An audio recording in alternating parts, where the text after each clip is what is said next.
N24 news से मैं हूं आपके साथ शाहीन।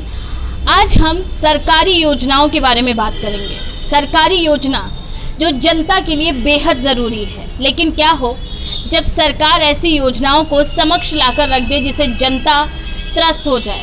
एक ऐसी ही योजना फिर से लागू की गई है, हम दो हमारे दो जनसंख्या नियंत्रण कानून। इन्हीं मुद्दों पर बात करने के लिए आज हम मुस्लिम बहुजन महासभा के प्रवक्ता शेख ताहिर सिद्दीकी जी के कार्यालय पर मौजूद हैं। ज़्यादा देर ना करते हुए हम उनसे बात करेंगे इन मुद्दों पर और जानेंगे कि उनकी राय इस पर क्या है। ज़्यादा देर ना करते हुए आज हम बात करेंगे नागरिक एकता पार्टी के प्रदेश अध्यक्ष व मुस्लिम बहुजन महासभा के प्रवक्ता शेख ताहिर सिद्दीकी जी से। आज हम उनसे बात करेंगे देश में जो जनसंख्या नियंत्रण कानून लागू हुआ है, घोषित हुआ है, उस पर उनकी राय क्या है कि ये किस हद तक सही है जनता के लिए। जी सर। सबसे पहले जो ये महत्वपूर्ण मुद्दा है जिस पर आप जो है बात कर रहे हैं, मैं आपका शुक्रिया अदा करना चाहता हूं। और ये जो जनसंख्या नियंत्रण को लेकर के जो नीति तैयार की गई है, आपको पता होना चाहिए कि 2022 में इलेक्शन है। ये मुद्दा सिर्फ इलेक्शन को देखते हुए डिवाइड करने का जो मामला है भारतीय जनता पार्टी का, वो लाया गया है कि हिंदू बना मुसलमान, क्योंकि हिंदुओं के दिमाग में ये चीज़ डाली गई है कि मुसलमान ज़्यादा बच्चे पैदा करता है और इनकी जनसंख्या एक समय में बहुत ज़्यादा हो जाएगी और हम अल्पसंख्यक हो जाएंगे। पर ये जो जनसंख्या नियंत्रण कानून आ रहा है, ये सबसे ज़्यादा अगर नुकसानदेह है तो ये जो है इस टाइम जो बहुसंख्यक लोग हैं उनके लिए है। वजह ये कि आपको पता होना चाहिए कि माइनॉरिटी के लोग ज़्यादातर कहीं जॉब में नहीं हैं। ये कहा जा रहा है कि जिसके ज़्यादा बच्चे होंगे उसको लाभ नहीं मिलेगा। तो आप ये बताइए, जब हम सर्विस में नहीं हैं तो हम लाभ हमें मिलता ही नहीं, सर्विस का भी -1% सर्विस में है। दूसरी बात, सरकारी योजनाएं आती हैं तो उसमें भी माइनॉरिटी जागरूक नहीं है, पहली बात। दूसरी चीज़ ये है, उसको जो है सरकारी योजनाओं का भी लाभ नहीं मिलता है। तो जॉबलेस अगर कोई होगा और सरकारी योजनाओं में अगर किसी का लॉस होगा तो सबसे ज़्यादा बहुसंख्यकों का होगा। तो ये बात समझनी होगी कि ये जो है मुद्दा जो लाया गया है, ये बिल जो लाया जाएगा भी, तो इसमें सिर्फ और सिर्फ बहुसंख्यकों को नुकसान होगा, माइनॉरिटी का कोई नुकसान नहीं होने वाला। और सबसे बड़ी चीज़ है कि जब सरकार कुदरत के कानून में छेड़छाड़ करने लगे तब आप समझ लीजिए कि सरकार की मत खराब हो चुकी है, क्योंकि बच्चे पैदा होना ना पैदा होना ये ईश्वरीय मामला है। प्राकृतिकी सिस्टम के साथ छेड़छाड़ नहीं करना चाहिए। चलिए मैं मान लेता हूँ आप 2 बच्चों के जो लोग जिनके साथ होते हैं आप उनको योजनाओं का लाभ देंगे, लेकिन आपने देखा होगा 7-7, 5-5, 6-6 बच्चों को जो है एक साथ जन्म हो जाता है। उनके लिए कौन सी योजना भारत सरकार और यूपी सरकार लाएगी? तो ये सिर्फ चुनावी स्टंट है और बहुसंख्यकों को खुश करने के लिए, माइनॉरिटी को ये दिखाने के लिए कि आपको जनसंख्या अपनी नियंत्रण करना है, जिसमें बहुसंख्यक खुश हो जाए और 2022 में भारतीय जनता पार्टी को वोट करे। इस वजह से ये जो है नीति लागू करने की कोशिश की जा रही है।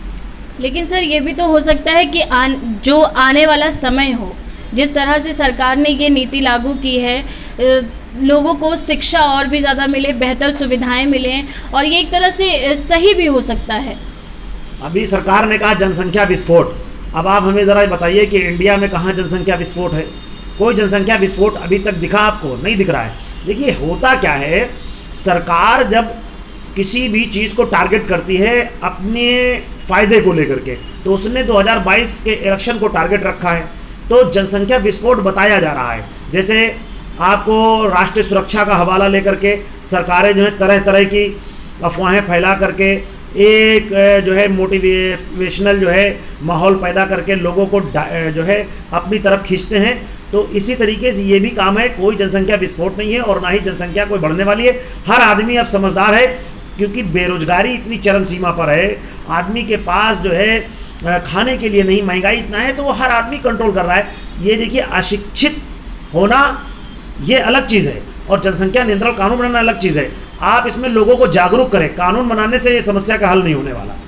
सर, अभी 2 दिन पहले काकोरी में, लखनऊ के काकोरी में आतंकवादी संगठन की चीज़ों की सारी वो चीज़ें हुई थी। खबरें मिली थी कि यहाँ पर ऐसा किया जा रहा है कि सिर्फ और सिर्फ मंदिरों को टारगेट किया जा रहा है, इनका कार्य ये था। तो इस पर आप क्या कहना चाहेंगे कि इस पर सरकार की क्या मंशा होगी या आपकी क्या मंशा होगी? देखिए, सबसे बड़ी बात यह है कि आतंक का कोई भी मॉड्यूल हो या आतंक किसी भी फॉर्म में हो, हम आतंक का जो है किसी भी तरीके से सपोर्ट नहीं करते। आतंक किसी से भी रिलेटेड हो वो आतंकी है, आतंकियों को मैं सपोर्ट नहीं करता, चाहे वो साध्वी प्रज्ञा के स्वरूप में हो, चाहे मेजर पुरोहित के स्वरूप में हो। अब आपको सोचिए कि माइनॉरिटी के लोग तो हमेशा ये बात कहते हैं कि आतंक का इस्लाम से कोई लेना देना नहीं। भारतीय जनता पार्टी ज़रूर आतंकवादियों का सपोर्ट करती है।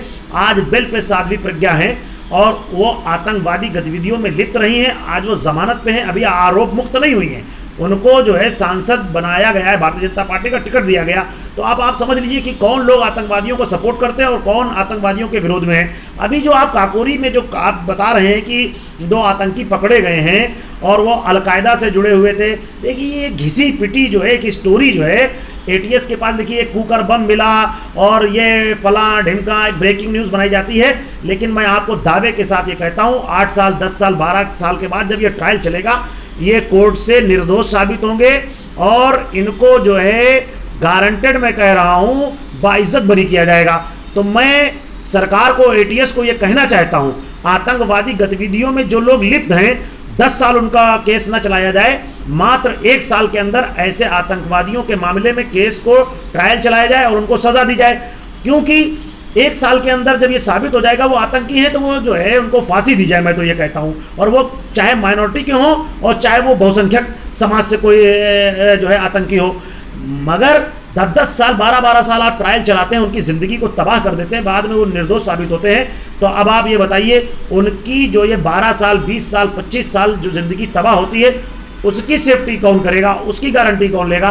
तो मैं आतंक का किसी तरीके से सपोर्ट नहीं करता हूं, मगर आतंक अगर किसी तरीके से कहानी बना करके पेश की जाए, अब आप इलेक्शन आ रहा है, मुसलमान तो बलि का बकरा है। अब भारतीय जनता पार्टी को अगर सरकार बनानी है तो मुसलमानों को हर चीज़ में इन्वॉल्व कर दिया जाएगा।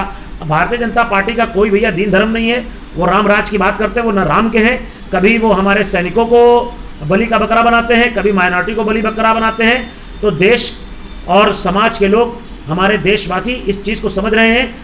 सभी से मैं ये अपील करना चाहता हूँ कि आतंक की अगर कोई घटना घटती है और अगर वाकई में कोई आतंकी है तो उसकी भर्त्सना भी करनी चाहिए, उसकी निंदा भी करनी चाहिए। लेकिन अगर किसी के ऊपर झूठा इल्ज़ाम हो तो उसके खिलाफ अगर आरोप हैं तो उस पर जो है 1 साल के अंदर मुकदमा जो है ट्रायल करके ख़त्म करा जाए। अगर वो आतंकी है तो उनको फांसी दिया जाए और नहीं तो वो निर्दोष है तो उनको छोड़ा जाए। और अगर वो निर्दोष पकड़े गए हैं तो जिन लोगों ने उनको पकड़ा है उन पर भी सज़ा कायम की जाए। बहुत बहुत धन्यवाद सर हमसे बात करने के लिए। देखते रहिए शो न्यूज़ 24। अगर आपको ये हमारा वीडियो पसंद आया हो तो हमारी वीडियो को लाइक करें, चैनल को सब्सक्राइब करें, शेयर करें और हाँ, बेल आइकन दबाना ना